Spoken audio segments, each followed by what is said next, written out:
Alors bonjour tout le monde. Comme vous l'avez vu, aujourd'hui je vais vous présenter une réalisatrice très adorable de notre époque. C'est Justine Triet. Alors, premièrement, est-ce que quelqu'un peut me dire c'est quoi ça, c'est quoi dans ses mains? Voilà, c'est la Palme d'Or de Cannes. C'est vraiment très très prestigieux. Donc, nous pouvons voir que Justine Triet est une réalisatrice très exceptionnelle, surtout parmi les autres hommes réalisateurs. Ok, il y a certaines informations basiques sur Justine Triet. Elle est née le 17e juillet 1978 et a grandi à Paris. Sa famille est simple, typiquement française. Sa mère a 3 enfants au total, mais 2 qui ne sont pas les siens. Alors maintenant, nous pouvons commencer à explorer le chemin cinématographique de Justine Triet. Regardez cette image. Est-ce que vous savez où c'est où? Voilà, c'est les Beaux-Arts de Paris, une grande école très connue pour cultiver des talents artistiques. En fait, au début, Justine Triet voulait devenir peintre.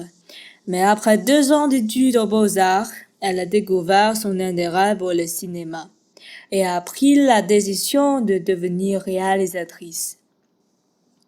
Alors, dans ce cas, je vais recommander Justine Triet de reprendre le concours cruel et étudier la cinématographie ici à la FEMIS. Autrefois, quelqu'un a posé cette question à Justine Triet, pourquoi ne pas venir ici? Alors, c'est parce qu'elle a considéré qu'elle était trop âgée pour tenter le concours. Alors, il n'y a pas de souci, pas de problème, parce que toutes les formes d'art sont liées ensemble. Dans le domaine de l'art, la chose la plus importante, ce n'est pas quelle école tu viens, mais si tu as un don, c'est-à-dire du talent, ou si tu es un génie. Ok, il est indéniable que Justine Triet est une génie. Donc, elle a commencé sa carrière dans le cinéma. Après avoir essayé de réaliser quelques courts-métrages et documentaires en 2013, elle a sorti son premier long-métrage. C'est La bataille de Solferino. C'est un film se déroule dans un contexte de l'action. Ce cinéma a été présenté à l'Acide lors du Festival de Cannes. 2013. Qu'est-ce que l'ACID? Cela signifie l'Association du cinéma indépendant pour sa diffusion. Donc, nous pouvons constater que les films de cinéma de Justine Triet appartiennent au cinéma d'auteur. Wow, j'adore les cinémas d'auteur. Alors, les choses ici sont compliquées, mais cela juste représente qu'elle est entrée dans le milieu du cinéma. Donc, nous pouvons dire qu'à cette époque, elle a acquis la reconnaissance critique.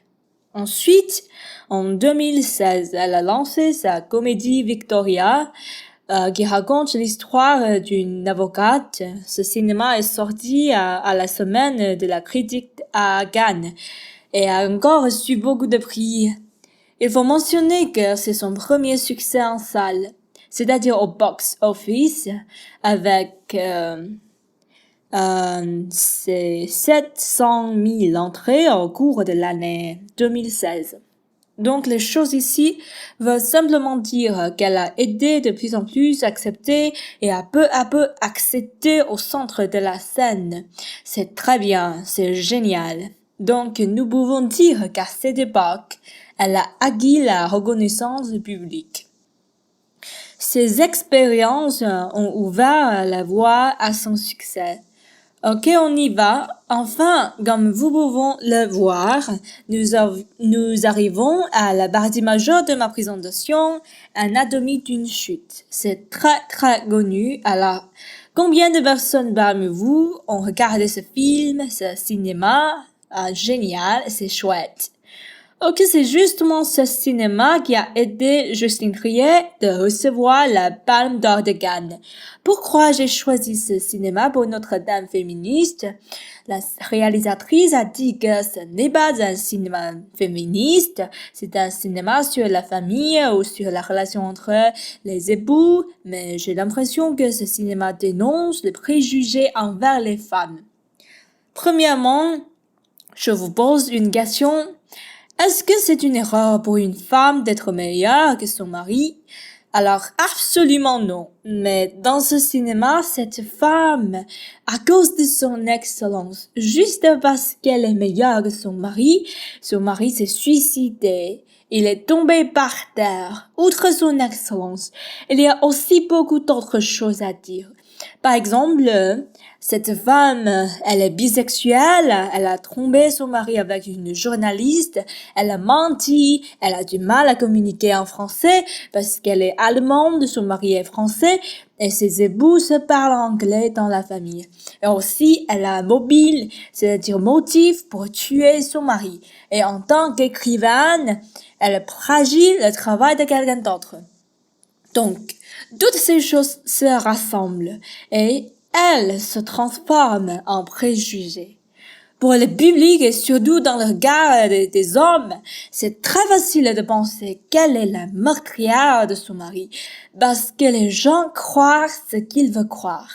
Ils trouvent que le fait qu'elle soit la meurtrière est très intéressant et la vérité n'est pas importante. Pour eux, c'est triste. Donc, peut-être dans le regard de ces hommes, dans le regard de public, c'est vraiment une erreur pour une femme d'être meilleure que son mari.